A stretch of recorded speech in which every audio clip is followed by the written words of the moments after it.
Bom dia, pessoal, tudo bem? Espero que estejam todos bem e gostando das nossas aulas de português, de comunicação. E hoje nós vamos falar sobre um assunto que muita gente tem dificuldade, muita gente erra, talvez, na escrita, erra numa redação, talvez, por falta de interpretação de texto, tá? Então, nós vamos falar um pouquinho hoje sobre interpretação de texto. E aí vocês vão fazer algumas atividades para a gente treinar essa interpretação de texto. Então, para a gente começar, interpretar significa compreender o sentido de um texto. Não é apenas ler, é entender o que o autor quis transmitir. Lá na apostila de vocês têm um exemplo, eu vou puxar aqui, um exemplo que diz o seguinte, só para eu arrumar aqui. Tem essa charge aqui, ó. Cara, olha que legal! A taxa de escolarização dos brasileiros entre 5 a 17 anos já passa de 93%. Você leu essa notícia? E o que a pessoa diz? Eu li, mas eu não entendi quase nada. Ou seja, olha esse dado que tem aqui na apostila de vocês. Pesquisas indicam que a maioria dos brasileiros sabe ler, mas poucos conseguem realmente entender o que está escrito.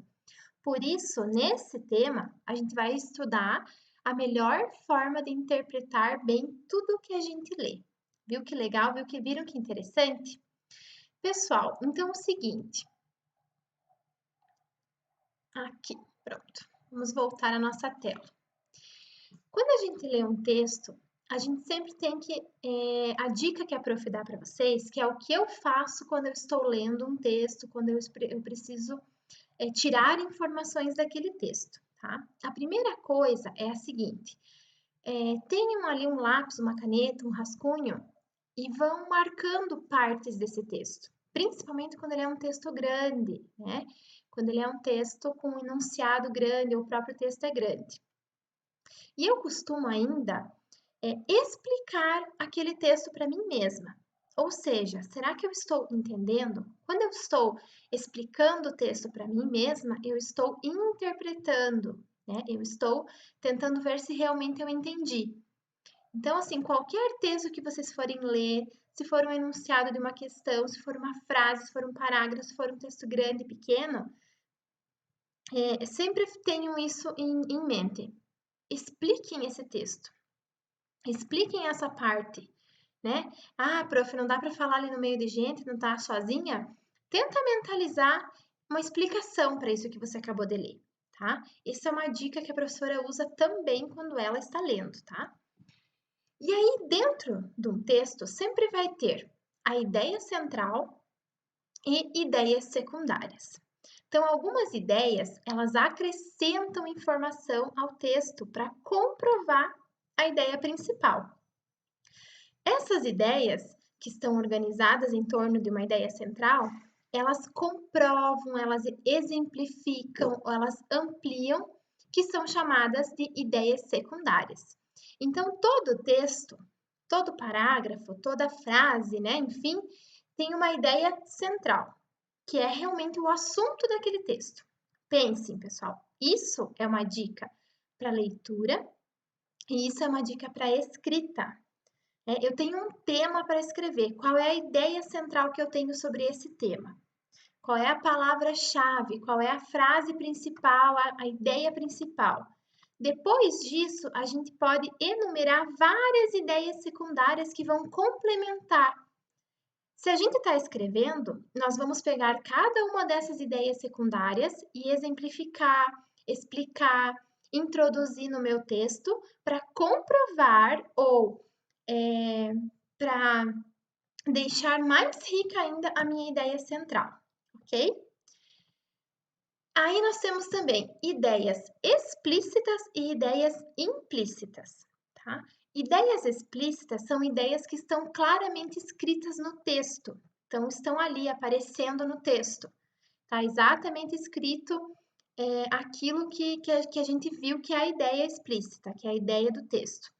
As ideias implícitas, elas não estão escritas, mas elas podem ser entendidas como ideias que o autor desejou expressar. De novo, aqui na apostila de vocês, a prof vai puxar de novo a apostila aqui, e nós vamos ver alguns exemplos que a apostila traz, tá? É aquela apostila impressa, novamente, que nós estamos usando aqui. E aí, deixa eu só a prof arrumar aqui. E aí nós temos alguns exemplos. Por exemplo, aqui, ó. Vamos ler o parágrafo a seguir e identificar a ideia principal.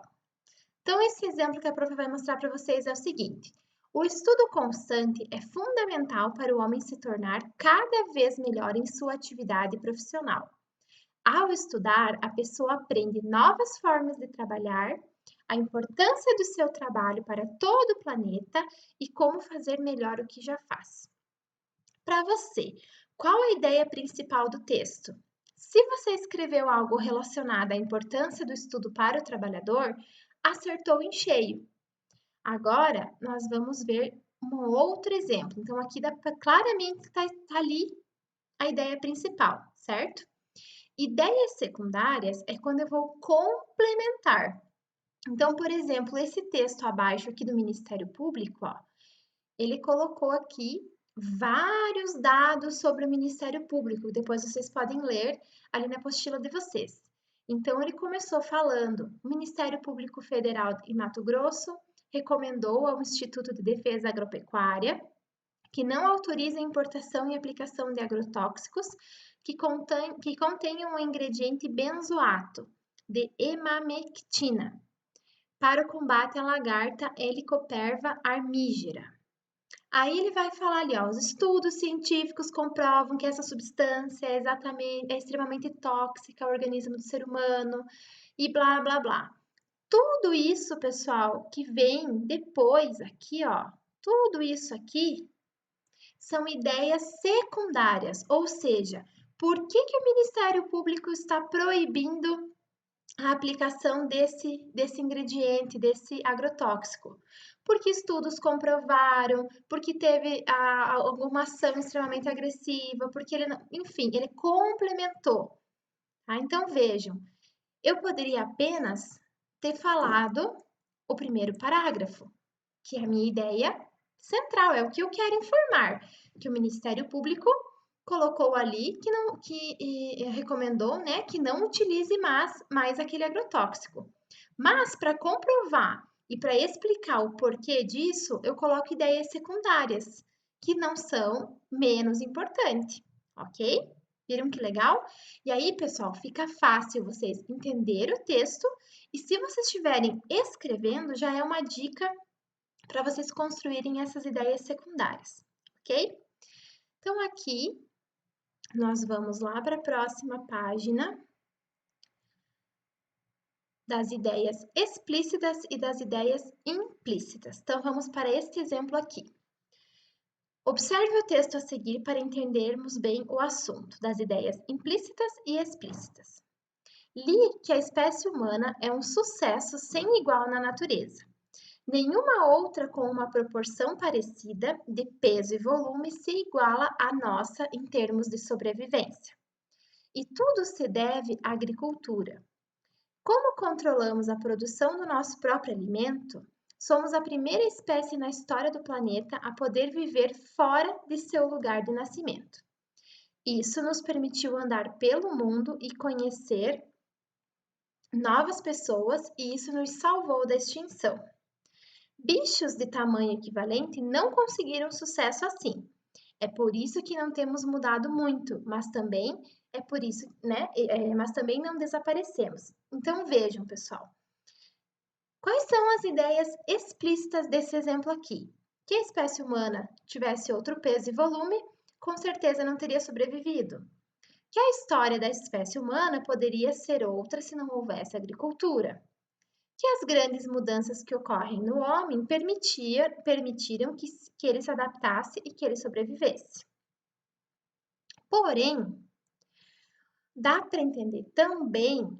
Dá para entender. Por isso que é uma ideia implícita, não está escrito no texto, mas eu consigo entender. Quem lê consegue entender. Que mede-se o sucesso, por exemplo, pela capacidade de sobrevivência. Então, são ideias que você pode não falar claramente, mas que vai dar para entender facilmente com a pessoa que está lendo ali, certo? Pessoal, então o que nós tínhamos de conteúdo para hoje é isso sobre interpretação de texto. Ideia central, ideias secundárias e ideias explícitas e ideias implícitas. Então, qual é a nossa atividade para hoje? Lá na apostila impressa de vocês, vocês vão fazer a questão 1 da página 38, questão 2 e 3 da página 39, questão 1 e 2 da página 41 e questão 3 da página 42. Pessoal, durante a atividade, fiquem à vontade se vocês tiverem dúvida, me perguntem, me chamem lá no grupo, me chamem em particular, para a gente conseguir tirando as dúvidas de vocês, tá? Na semana que vem, a prof vai gravar um vídeo corrigindo essas atividades que eu já passei para vocês, ok? Aí também fica mais fácil para a gente ir conferindo se vocês estão acertando ou não, certo? Outro recadinho que a prof tem para hoje é a seguinte: todos sabem que amanhã é dia de Corpus Christi, é um feriado nacional, então, e nós não teremos aula, tá? Então, nesta quinta-feira, que é no dia 11, que é dia de Corpus Christi, nós então não teremos aula, ok? Teremos aula somente na segunda-feira. Pessoal, um beijo grande, bom feriado, bom final de semana e até segunda-feira. Até mais. Tchau, tchau.